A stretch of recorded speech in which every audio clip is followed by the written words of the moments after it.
சேனலின் புதுவையின் இன்றைய நிகழ்வுகள். வங்கக்கடலில் நிலவி வந்த ஆழ்ந்த காற்றழுத்த தாழ்வு பகுதி காற்றழுத்த தாழ்வு மண்டலமாக வலுப்பெற்றதை அடுத்து புதுச்சேரி துறைமுகத்தில் 1ஆம் எண் புயல் எச்சரிக்கை கூண்டு ஏற்றப்பட்டுள்ளது. வங்கக்கடலில் நிலவி வந்த ஆழ்ந்த காற்றழுத்த தாழ்வு பகுதி காற்றழுத்த தாழ்வு மண்டலமாக வலுப்பெற்றது.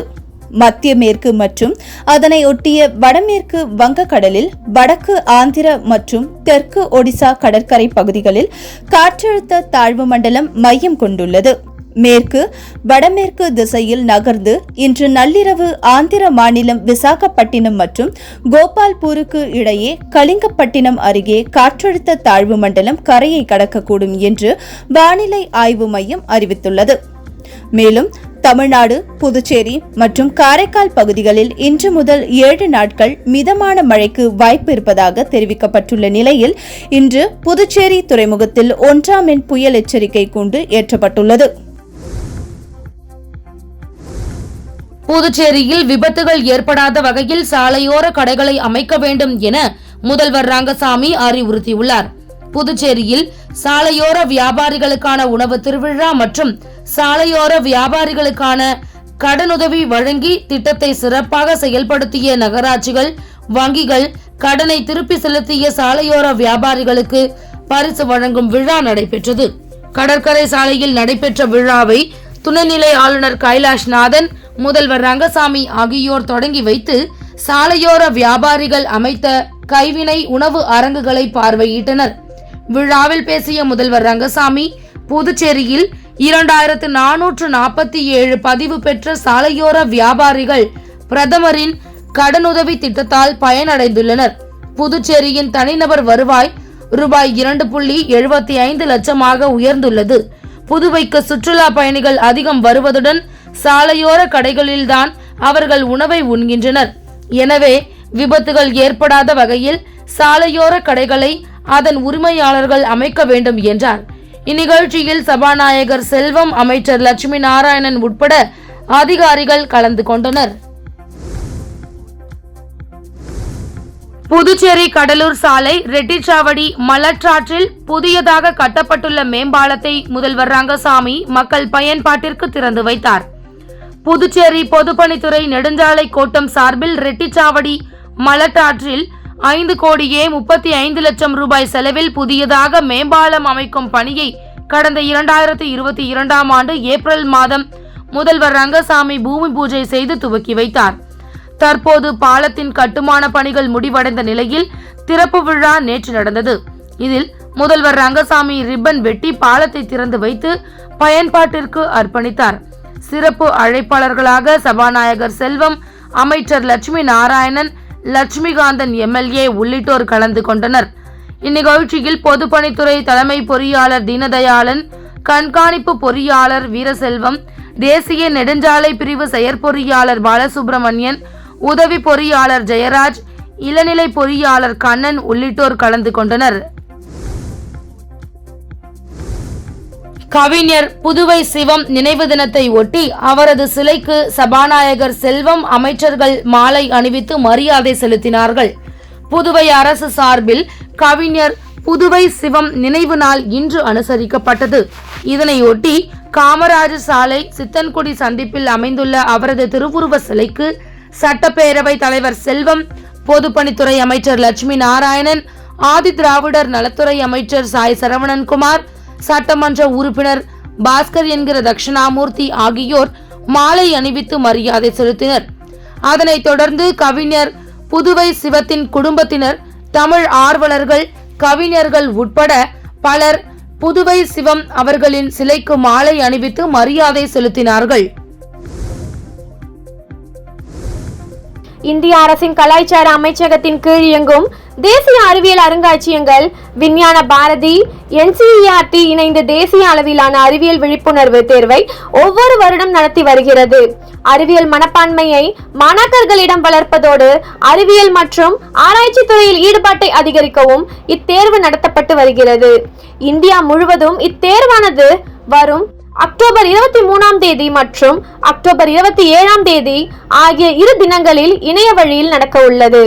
தேர்வுக்கு பதிவு செய்யும் மாணவர்களுக்கு அறிவியல் அறிஞர்களுடன் அல்லது ஆராய்ச்சியாளர்களுடன் இணைந்து தேர்வுக்கு சிறப்பாக தயார் செய்வதற்கு வழிகாட்ட ஏற்பாடுகள் செய்யப்பட்டுள்ளன. தேர்வுக்கு விண்ணப்பிக்க www.vvm.org.in என்ற இணையதளத்தில் பதிவு செய்யலாம் என குறிப்பிட உள்ளது. புதுச்சேரி காவல்துறையில் 305 போலீசார் அதிரடியாக இடமாற்றம் செய்யப்பட்டுள்ளனர். புதுச்சேரி காவல்துறையில் கடந்த சில தினங்களுக்கு முன்பு இன்ஸ்பெக்டர்கள், சப் இன்ஸ்பெக்டர்கள் மற்றும் காவலர்கள் என 400க்கும் மேற்பட்டோர் கூண்டோடு இடமாற்றம் செய்யப்பட்டனர். அதன்பின் அடுத்த சில மணி நேரங்களில் அந்த உத்தரவு ரத்து செய்யப்பட்டதாக அறிவிப்பு வெளியானது. இது காவல்துறை வட்டாரத்தில் பெரும் பரபரப்பை ஏற்படுத்தியது. இந்நிலையில் புதுச்சேரி காவல்துறையில் பணியாற்றி வரும் காவலர்கள் 305 பேர் அதிரடியாக இடமாற்றம் செய்யப்பட்டுள்ளனர். இவர்களில் பெரும்பாலானவர்கள் புதுச்சேரி ஆயுதப்படையில் பணியாற்றி வருபவர்கள் என்பது குறிப்பிடத்தக்கது. இதற்கான உத்தரவை புதுச்சேரி காவல்துறை தலைமையகம் SP சுபம் கோஷ் பிறப்பித்துள்ளார். வானூர் பத்திரப்பதிவு அலுவலகத்தில் லஞ்ச ஒழிப்பு போலீசார் நடத்திய அதிரடி சோதனையில் ரூபாய் 1,05,730 ரொக்க பணம் சிக்கியது. வானூர் பகுதி புதுச்சேரி மாநிலத்தை ஒட்டி அமைந்துள்ளதால் பத்திரப்பதிவு அலுவலகத்தில் ஏராளமான வீட்டு மனைகள் பத்திரப்பதிவுகள் நடந்து வருகிறது. இந்நிலையில் வானூர் பத்திரப்பதிவு அலுவலகத்தில் லஞ்சம் பெறப்படுவதாக புகார்கள் எழுந்தது. இதனை அடுத்து நேற்று மாலை லஞ்ச ஒழிப்பு DSP வேல்முருகன் தலைமையில் inspector Eswari, sub inspector Chakrapani மற்றும் 5க்கும் மேற்பட்ட குழுவினர் திடீரென வானூர் பத்திரப்பதிவு அலுவலகத்திற்குள் நுழைந்தனர். பின் அலுவலக மெயின் கேட்டை பூட்டிக் கொண்டு அங்கிருந்தவர்களை ஹாலில் அமர வைத்து சோதனை நடத்தினர். அப்போது அங்கிருந்தவர்களின் மொபைல் போனை பறித்துக் கொண்டு அலுவலகம் முழுவதும் சோதனை மேற்கொள்ளப்பட்டது. இந்த சோதனை இரவு 9 மணி வரை நீடித்தது. இறுதியில் பொதுமக்களிடமிருந்து கைப்பற்றப்பட்ட சிலரின் பணத்தை அதிகாரிகள் திருப்பிக் கொடுத்தனர். ஆவணமின்றி வைத்திருந்த ரூபாய் 1,05,730 ரொக்க பணத்தை பறிமுதல் செய்தனர். இது தொடர்பாக சார் பதிவாளர் சடகோபனிடம் இரவு 9 மணி வரை விசாரணை நீடித்தது. இந்த சம்பவத்தால் வானூரில் பெரும் பரபரப்பு நிலவியது. தமிழ் பட்டதாரி ஆசிரியர்களுக்கான இடம் மாறுதல் கலந்தாய்வில் விதிமீறல்கள் இருப்பதாக கூறி ஆசிரியர்கள் திடீரென தர்ணா போராட்டத்தில் ஈடுபட்டதால் பரபரப்பு ஏற்பட்டது. புதுச்சேரி காரைக்காலில் பணியாற்றும் தமிழ் பட்டதாரி ஆசிரியர்கள் 245 பேருக்கு பணியிட மாறுதல் கலந்தாய்வு கல்வித்துறை வளாகத்தில் நேற்று முன்தினம் தொடங்கியது. அதில் கிராமப்புற தமிழ் பட்டதாரி ஆசிரியர்கள் பங்கேற்றனர். அதன் அடிப்படையில் பலருக்கு நகர்ப்புற பள்ளிக்கு இடம் மாறுதலும் வழங்கப்பட்டதாக கூறப்படுகிறது. இதனை அடுத்து வெள்ளிக்கிழமை காலை நகர்ப்புற தமிழ் பட்டதாரி ஆசிரியர்களை கிராமப்புறங்களில் உள்ள பள்ளிகளுக்கு இடம் மாறுதல் செய்வதற்கான கலந்தாய்வு நடைபெற்றது. ஆனால் கலந்தாய்வுக்கு வந்திருந்த ஆசிரியர்கள் இடமாறுதலுக்கு எதிர்ப்பு தெரிவித்தனர். அவர்கள் திடீரென பள்ளி கல்வித்துறை இயக்கத்தில் உள்ள அறையில் அமர்ந்து விதிமுறைப்படி 57 வயதை கடந்தவர்களுக்கு இடமாறுதல் அளிப்பது சரியல்ல, ஆனால் அதையும் மீறி கலந்தாய்வு நடத்தப்படுவதால் ஏராளமானோர் பாதிக்கும் நிலை உள்ளது என கூறி முழக்கங்களை எழுப்பினர். புதுச்சேரியில் ரூபாய் 576 கோடி மதிப்பில் தலைமை செயலகத்துடன் கூடிய புதிய சட்டமன்ற வளாகம் கட்ட கவர்னர் ஒப்புதல் அளித்துள்ளதாக சபாநாயகர் செல்வம் தெரிவித்துள்ளார். புதுச்சேரி சட்டப்பேரவையில் உள்ள தனது அலுவலகத்தில் செய்தியாளர்களை சந்தித்த சபாநாயகர் செல்வம் அவர்கள் புதுச்சேரி தட்டாஞ்சாவடி ஒழுங்கு விற்பனை கூடம் அருகே சுமார் 15 ஏக்கர் நிலப்பரப்பில் ரூபாய் 576 கோடி மதிப்பில் தலைமை செயலகத்துடன் கூடிய புதிய சட்டசபை கட்டுவதற்கான கோப்புக்கு துணைநிலை ஆளுநர் கைலாஷ்நாதன் ஒப்புதல் அளித்துள்ளார் என்றும் மத்திய உள்துறைக்கு கோப்பு அனுப்பப்பட்டு விரைவில் பணிகள் தொடங்கும் என தெரிவித்தார். புதுச்சேரிக்கு மாநில அந்தஸ்து கேட்டு சட்டப்பேரவையில் இயக்கப்பட்ட தீர்மானம் கவர்னர் ஒப்புதலுடன் மத்திய அரசுக்கு அனுப்ப உள்ளதாகவும் முதலமைச்சர் ரங்கசாமி தலைமையில் மத்திய உள்துறை அமைச்சரை சந்தித்து மாநில அந்தஸ்து பெறுவதற்கான நடவடிக்கைகள் எடுக்கப்படும் என கூறினார்.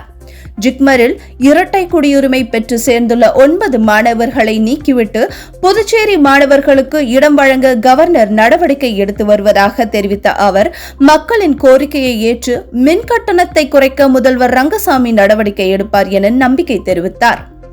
புதுச்சேரியில் கடந்த சில ஆண்டுகளாக 3 அதிகார மையங்கள் செயல்பட்டு வந்த நிலையில் தற்பொழுது ஒரு அதிகார மையமாக புதுவை அரசு செயல்பட்டு வருகிறது என்றும் 2 ஆண்டுகளில் மாநிலத்தின் வளர்ச்சி திட்டங்கள் வேகம் எடுக்கும் என்றார்.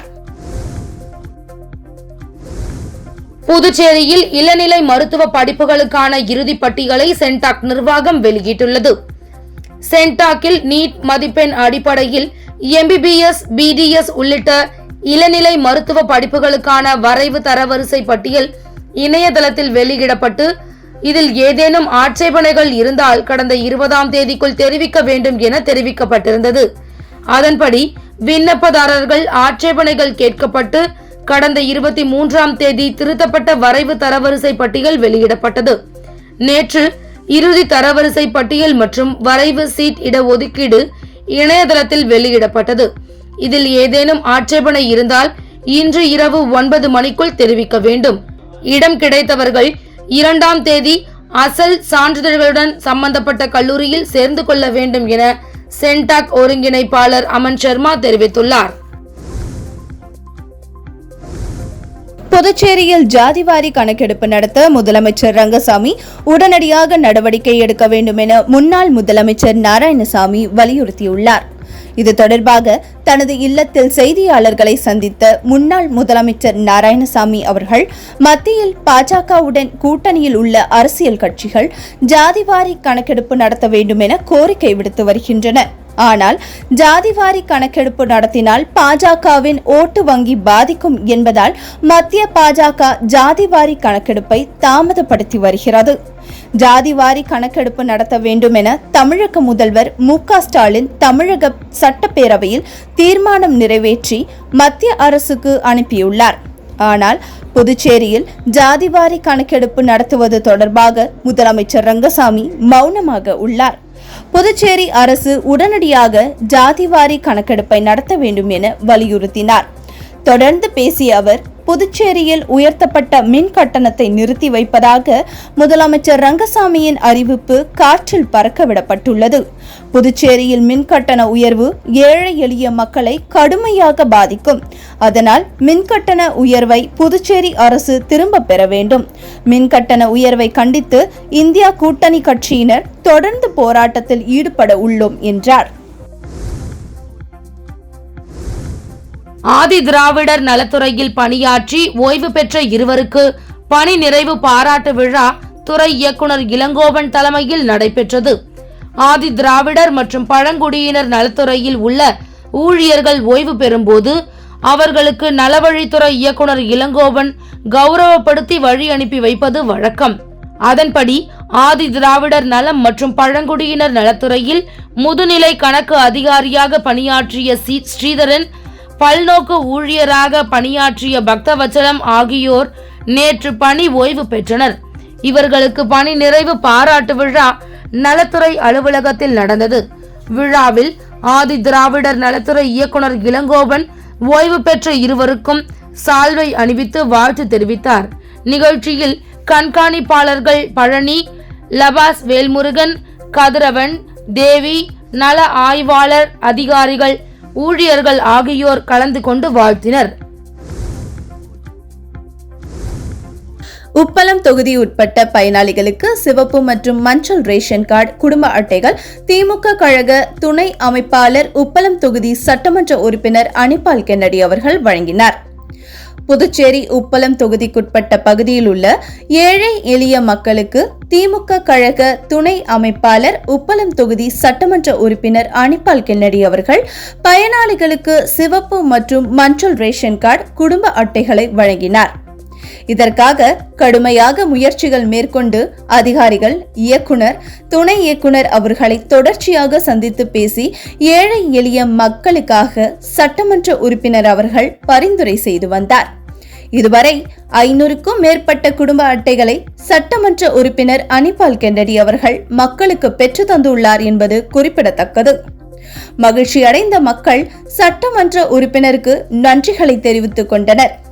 உடன் திமுக தொகுதி செயலாளர் சக்திவேல், அவைத்தலைவர் ஹரிகிருஷ்ணன், காங்கிரஸ் செயற்குழு உறுப்பினர் ராஜ்குமார், திமுக கிளை செயலாளர் காலப்பன், விநாயகமூர்த்தி, ராகேஷ், கழக சகோதரர்கள் சண்முகம் என்கின்ற சன், கிருஷ்ணா, மோரிஸ், ரகுமான் ஆகியோர் உடனிருந்தனர். புதுச்சேரி அரசு சமூக நலத்துறை மூலம் திருபுவனை தொகுதிக்குட்பட்ட மாற்றுத்திறனாளி பணியாளிகளுக்கு மோட்டார் வாகனத்தை தொகுதி சட்டமன்ற உறுப்பினர் அங்காளன் வழங்கினார். புதுச்சேரி மாநிலம் திருபுவனை சட்டமன்ற தொகுதிக்குட்பட்ட 6 மாற்றுத்திறனாளிகளுக்கு ரூபாய் 5,40,000 மதிப்பீட்டில் சமூக நலத்துறை மூலம் மோட்டார் வாகனம் வழங்கும் நிகழ்ச்சி திருபுவனை சட்டமன்ற உறுப்பினர் அலுவலகத்தில் நடைபெற்றது. இந்த நிகழ்ச்சியில் தொகுதியின் சட்டமன்ற உறுப்பினர் அங்காளன் கலந்து கொண்டு பணியாளிகளுக்கு மோட்டார் வாகனத்தை வழங்கினார். இதில் சமூக நலத்துறை இயக்குனர் ராகினி, துணை இயக்குனர் ஆறுமுகம் மற்றும் அதிகாரிகள் அன்பழகன், ஸ்ருதி உட்பட சட்டமன்ற உறுப்பினரின் ஆதரவாளர்கள், பொதுமக்கள் என ஏராளமானோர் கலந்து கொண்டனர். வில்லியனூர் தட்டாஞ்சாவடி ஸ்ரீ அகோர வீரபத்ரர் ஆலயம், ஸ்ரீ பால்முத்து மாரியம்மன் ஆலய செடல் திருவிழாவில் திரளான பக்தர்கள் பங்கேற்று சுவாமி தரிசனம் செய்தனர். வில்லியனூர் தட்டாஞ்சாவடி ஸ்ரீ அகோர வீரபத்ரர் ஆலயம், ஸ்ரீ பால்முத்து மாரியம்மன் ஆலய செடல் பிரம்மோற்சவ விழாவினை முன்னிட்டு கடந்த 22ஆம் தேதி வியாழக்கிழமை கொடியேற்றம் நடைபெற்றது. முக்கிய நிகழ்வாக நேற்று செடல் திருவிழா வெகு விமரிசையாக நடைபெற்றது. தொடர்ந்து சுவாமிக்கு பல்வேறு அபிஷேகங்கள் செய்யப்பட்டு மகா தீப ஆராதனை காண்பிக்கப்பட்டது. இந்நிகழ்ச்சியில் வில்லியனூர் தொகுதியின் சட்டமன்ற உறுப்பினரும் எதிர்க்கட்சி தலைவருமான சிவா உட்பட திரளான பக்தர்கள் கலந்து கொண்டு சுவாமி தரிசனம் செய்தனர். காரைக்கால் கோவில்பத்து பகுதியில் அமைந்துள்ள ஸ்ரீ சுயம்வர தபஸ்வினி சமேத ஸ்ரீ பார்வதீஸ்வரர் தேவஸ்தானத்திற்கு உட்பட்ட ஸ்ரீ கோதண்டராமர் ஆலய மகா கும்பாபிஷேகத்தை முன்னிட்டு ஸ்ரீ கோதண்டராமர் சீதா திருக்கல்யாணம் வெகு விமரிசையாக நடைபெற்றது. ஆலய வளாகத்தில் சீதாராமன் திருக்கல்யாண வைபவம் வைதிக முறையில் சிறப்பாக நடைபெற்றது. சீர்வரிசை எடுத்து வருதல், மாலை மாற்றுதல், மாங்கல்யதாரணம் மற்றும் மகா தீபாராதனையும் நடைபெற்றது. முன்னதாக ஸ்ரீ கோதண்டராமர், சீதாதேவி, லட்சுமணன், பஞ்சமுக ஆஞ்சநேயர் ஆகிய மூலவர்களுக்கு மகா தீபாராதனையும் நடைபெற்றது. ஸ்ரீ கோதண்டராமர் சீதா திருக்கல்யாண வைபவத்தில் ஏராளமான பக்தர்கள் கலந்து கொண்டு சுவாமி தரிசனம் செய்தனர். தெற்காசியாவிலேயே முதல் முறையாக சென்னையில் இரவு நேரத்தில் சாலையில் ஃபார்முலா 4 கார் பந்தயம் இன்றும் நாளையும் நடக்கிறது. இதற்கான ஏற்பாடுகளை தமிழக அரசின் விளையாட்டு மேம்பாட்டு ஆணையம் மேற்கொண்டு வருகிறது. தீவுத்திடல், போர் நினைவு சின்னம், நேப்பியர் பாலம், சுவாமி சிவானந்தா சாலை, அண்ணா சாலை வரை 3.5 கிலோமீட்டர் போட்டிக்குரிய தூரமாக நிர்ணயிக்கப்பட்டுள்ளது. 19 திருப்பங்கள், அதிவேக நேர் வழிகளுடன் பந்தய பாதை அமைந்துள்ளது. இதனை ஒட்டி சாலையின் இருபுறமும் தடுப்பு சுவருடன் கம்பி அமைக்கப்பட்டுள்ளது. வளைவுகளில் கார்களின் பாதுகாப்பிற்காக நிறைய டயர்கள் அடுக்கி வைக்கப்பட்டுள்ளன. இந்த போட்டியை ஏறக்குறைய 9,000 ரசிகர்கள் நேரில் கண்டுகளிக்க உள்ளனர். இந்நிலையில் சென்னை தீவு திடலில் ஃபார்முலா 4 கார் பந்தயம் நடத்த FIA சான்றிதழ் பெற கால நீடிப்பு கோரி சென்னை ஐகோர்ட்டின் முதன்மை அமர்வில் தமிழ்நாடு விளையாட்டு மேம்பாட்டு ஆணையம் சார்பில் அவசர முறையீடு செய்யப்பட்டுள்ளது. மழை காரணமாக FIA சான்றிதழ் பெறுவதில் தாமதம் ஏற்பட்டுள்ளதால் 4 மணி நேர கால நீடிப்பு வழங்க தமிழ்நாடு விளையாட்டு மேம்பாட்டு ஆணையம் கோரிக்கை வைத்துள்ளதாக தகவல் வெளியாகியுள்ளது. பாலஸ்தீனத்தின் காசா முனை ஹமாஸ் அமைப்பினரின் கட்டுப்பாட்டில் உள்ளது. ஹமாஸ் அமைப்பினரை ஒழித்து கட்டுவோம் என சூளுரையுடன் இஸ்ரேல் தாக்குதல் நடத்தி வருகிறது. இரு தரப்பினருக்கும் இடையே நீடித்து வரும் இந்த சண்டையில் இதுவரை குழந்தைகள், பெண்கள் உட்பட 40,000த்திற்கும் மேற்பட்டவர்கள் பலியாகிவிட்டனர்.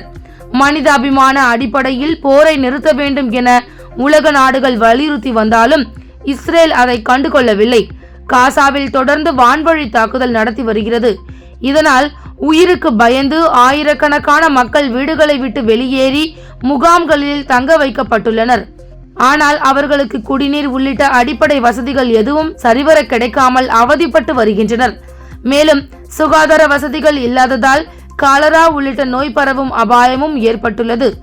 இந்நிலையில் காசாவில் 25 ஆண்டுகளுக்கு பிறகு நிவாரண முகாமில் தங்கி உள்ள ஒரு குழந்தைக்கு போலியோ நோய் தாக்கியது கண்டறியப்பட்டு உள்ளதாக உலக சுகாதார அமைப்பு தெரிவித்திருக்கிறது. இதனையடுத்து போலியோ மேலும் பரவாமல் தடுக்க நடவடிக்கை எடுக்கப்பட்டு வருகிறது. இதன்படி முதற்கட்டமாக மத்திய காசாவில் முகாம்களில் தங்கியிருக்கும் 10 வயதிற்கு உட்பட்ட சுமார் 6,40,000 குழந்தைகளுக்கு போலியோ சொட்டு மருந்து வழங்கப்படுகிறது. இதற்காக மனிதாபிமான அடிப்படையில் 3 நாட்கள் தற்காலிகமாக காசாவில் சில பகுதிகளில் போரை நிறுத்த இஸ்ரேல் ஒப்புதல் அளித்துள்ளது. மாற்றுத்திறனாளிகளுக்கான 17வது பாரா ஒலிம்பிக் போட்டி பிரான்ஸ் தலைநகர் பாரிஸில் நடைபெற்று வருகிறது. இதில் உலகம் முழுவதிலும் இருந்து 4400 வீரர்கள் வீராங்கனைகள் பங்கேற்றுள்ளனர். இந்தியா சார்பில் 84 வீரர் வீராங்கனைகள் பங்கேற்றுள்ளனர். இந்நிலையில் பாரா ஒலிம்பிக் ஆண்கள் ஒற்றையர் பிரிவு பேட்மிண்டன் போட்டியில் இந்தியாவின் நிதிஷ்குமார், தாய்லாந்து வீரர் மோங்கான் பன்சன் ஆகியோர் மோதினர். பரபரப்பான இந்த ஆட்டத்தில் தொடக்கம் முதல் நிதிஷ்குமார் ஆதிக்கம் செலுத்தினார். இதனால் 21-13, 21-14 என்ற செட் கணக்கில் வெற்றி பெற்று அரையிறுதிக்கு முன்னேறினார். இத்துடன் சக்தி சேனலின் புதுவையின் இன்றைய நிகழ்வுகள் முடிவடைகின்றன. வணக்கம். உங்கள் சக்தி சேனலின் புதுவையின் அன்றாட நிகழ்வுகளை உடனுக்குடன் தெரிந்து கொள்ள சக்தி சேனல் புதுச்சேரி யூடியூப் சேனலை சப்ஸ்கிரைப் செய்து கொள்ளுங்கள். மறக்காமல் பெல் பட்டனையும் கிளிக் பண்ணுங்க, ஷேர் பண்ணுங்க, லைக் பண்ணுங்க. உங்கள் சக்தி சேனல்.